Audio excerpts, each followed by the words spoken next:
अस्सलाम वालेकुम। बहरिया टाउन कराची में जब भी कस्टमर इन्वेस्टमेंट करने का सोचता है तो उसके माइंड में बहुत सारे सवालात आते हैं, जिसके सवालात के जवाब आज हम इस वीडियो में आप लोगों को देंगे, जिसमें हम इसको 3 कैटेगरी में डिवाइड कर देंगे। पहली कैटेगरी वो होगी कि लैंड स्टेटस के हवाले से बहरिया टाउन कराची कहाँ स्टैंड कर रहा है। दूसरा पर्सपेक्टिव होगा कि जो लोग बहरिया टाउन कराची में रिहाइश कर रहे हैं उनके क्या सवालात होते हैं, और जो लोग सिर्फ इन्वेस्टमेंट करने का सोच रहे हैं उनको उनके प्रॉफिट के बारे में जो सवालात मार्केट के अंदर बहुत ज़्यादा पूछे जाते हैं उसके जवाब आपको देंगे, ताकि आप लोग अपना फैसला अच्छा ले सकें। तो अगर तो आप लोग इस चैनल पे नए तो सबसे पहले नीचे दिए हुए चैनल को सब्सक्राइब कर दीजिए, और आइए इस वीडियो को हम स्टार्ट करते हैं।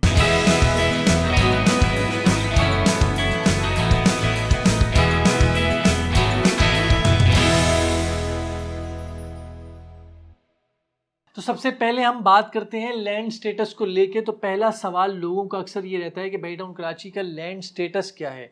तो हम आपको बताते जाएं कि लैंड स्टेटस बहरिया टाउन कराची का बिल्कुल लीगल हो चुका है। एमडीए की अप्रूवल आ चुकी है। जितनी भी अप्रूवल्स किसी भी सोसाइटी को लॉन्च होने के बाद चाहिए होती हैं वो सारी की सारी time by time Bahria town Karachi अपने पेज के ऊपर और हर जगह पब्लिश करता रहा है। ये सब कुछ तब पॉसिबल हुआ जब सुप्रीम कोर्ट की इंटरवेंशन होने के बाद 2018 के बाद डिसीजन आया गया, जिसकी पेनल्टी भी बहरिया को इम्पोज की गई। तो अब ये एक लीगल सोसाइटी है जिसकी एक एक डॉक्यूमेंटेशन, एक एक चीज़ लोगों बहरिया टाउन कराची के पास मौजूद है एनओसी के साथ। अब दूसरे सवाल की बात करें तो लोगों का अक्सर ये सवाल रहता है कि कहीं अगर हम अपनी इन्वेस्टमेंट करते हैं तो हमारा प्लॉट भी कहीं बाउंड्री वॉल के बाहर तो नहीं हो जाएगा।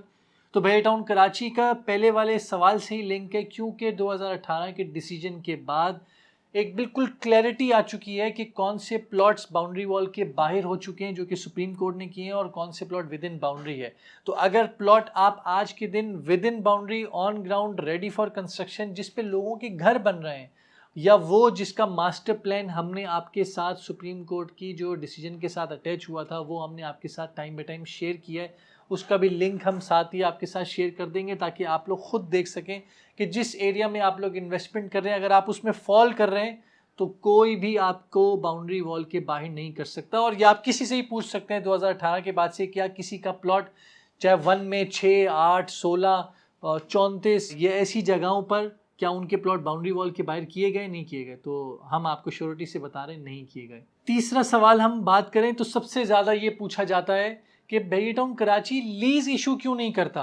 बहरिया टाउन कराची का लीज इशू ना करने की वजह से सबसे बड़ा ड्रॉबैक ये आता है कि कोई भी बैंक फाइनेंस नहीं करता, क्योंकि लोगों की डिमांड तो बहुत ज़्यादा है घर बनाने की, लेकिन हर किसी के पास पैसा इंस्टेंट मौजूद नहीं है। तो लोग बैंक से फाइनेंसिंग करके अपनी चीज़ मुकम्मल करते हैं। लेकिन बहरिया टाउन कराची वाहिद एक ऐसी सोसाइटी है जो कि लीज इशू नहीं करती। लेकिन अब वक्त के तकाजे को देखते के साथ साथ बहरिया अपनी चीज़ों को चेंज कर रहा है। रावलपिंडी में उन्होंने शुरू कर दिया, बहरिया टाउन कराची में अपनी पेनल्टी पे ऑफ करने के बाद ही इसको लीज करना शुरू करेगा, क्योंकि BTK 2 में प्रोजेक्ट लॉन्च करते वक्त ही बता दिया गया कि हम इसकी लीज भी इशू करेंगे। तो बहरिया अब लीज की तरफ आहिस्ता आहिस्ता आ रहा है। ज़ाहिर है उस चीज़ पर टाइम लगेगा, लेकिन बहुत जल्द इसकी लीज भी आ जाएगी। अब हम रेजिडेंट पर्सपेक्टिव से बात करें तो सबसे पहला सवाल लोगों के माइंड में ये आता है कि ये इतना दूर है, डेली बेसिस पे अगर हम वहाँ रिहाइश करने का सोचते भी हैं तो कौन इतना ट्रैवल करेगा, थक भी जाएंगे, पेट्रोल भी खर्चा होगा। तो इससे अच्छा नहीं कराची शहर में ही रिहाइश करें। आपकी बात बिल्कुल ठीक है कि आप थक भी जाएंगे और आपका पेट्रोल भी लगेगा, लेकिन जो लाइफस्टाइल आपको बहरिया टाउन कराची में मिल सकता है वो आपको पूरे कराची शहर में गारंटीड, कहीं लिख के बताएं तो आपको नहीं मिल सकता। पेट्रोल की प्राइसेस बढ़ने की वजह से बिल्कुल आपका जो ये ऑब्जर्वेशन है बिल्कुल ठीक है, लेकिन लॉन्ग टर्म सोचेंगे तो ज़ाहिर है इंशाल्लाह ताला चीज़ें बैक टू नॉर्मल हो जाएंगी। तो ये सोसाइटी रिहाइश के लिए सिर्फ और सिर्फ पेट्रोल और ये चीज़ें नहीं देखी जाती। ट्रैवलिंग अपने घर वालों को भी एक अच्छा लाइफस्टाइल, एक अच्छा इन्वायरमेंट देना पड़ता है, जो कि आपको पूरे कराची या पूरे पाकिस्तान में इस जैसी सोसाइटी कम पैसों में आपको ऑफर नहीं कर सकती।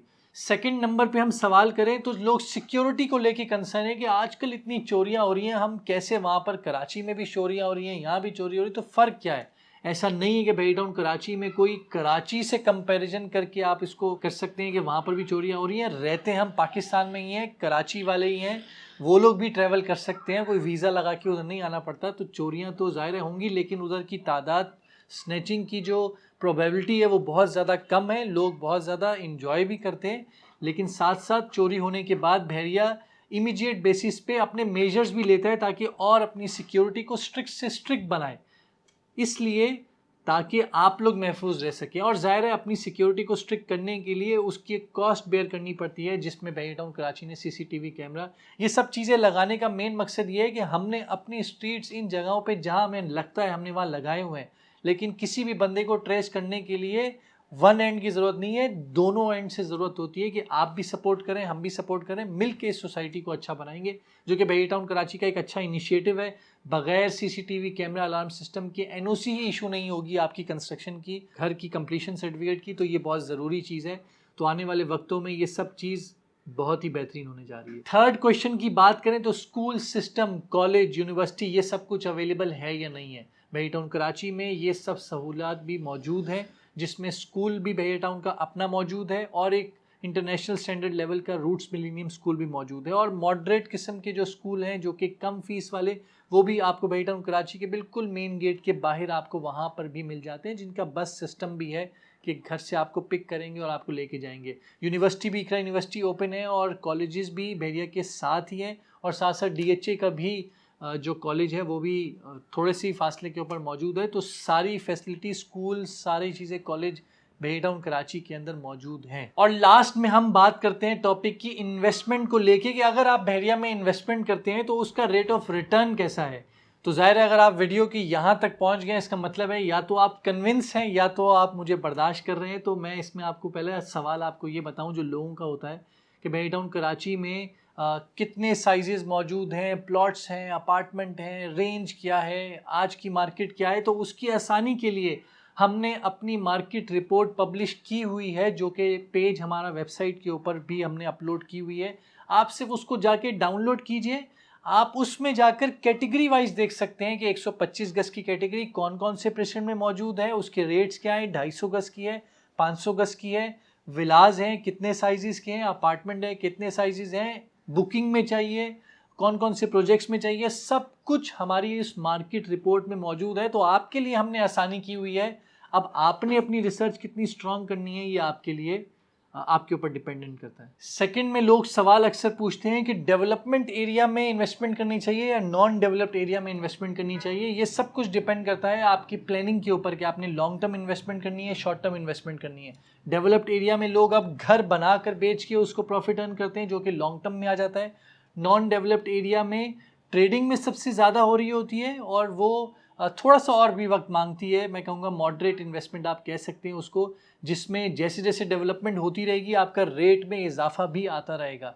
तो ये सब कुछ आपकी रिसर्च के ऊपर मौजूद है। लेकिन रिटर्न्स की अगर हम बात करें, जो कि लास्ट क्वेश्चन है इस वीडियो का, कि यहाँ के रेट ऑफ रिटर्न कैसे हैं।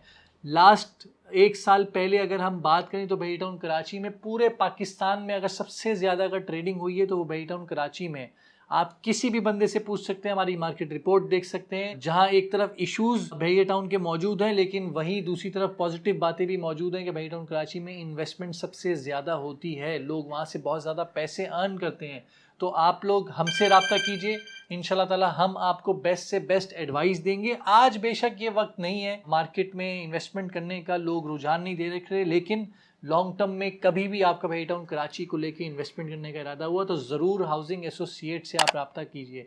अपना बहुत बहुत ख्याल रखिएगा। नीचे दिए हुए चैनल को सब्सक्राइब कीजिए। खुदा हाफिज़।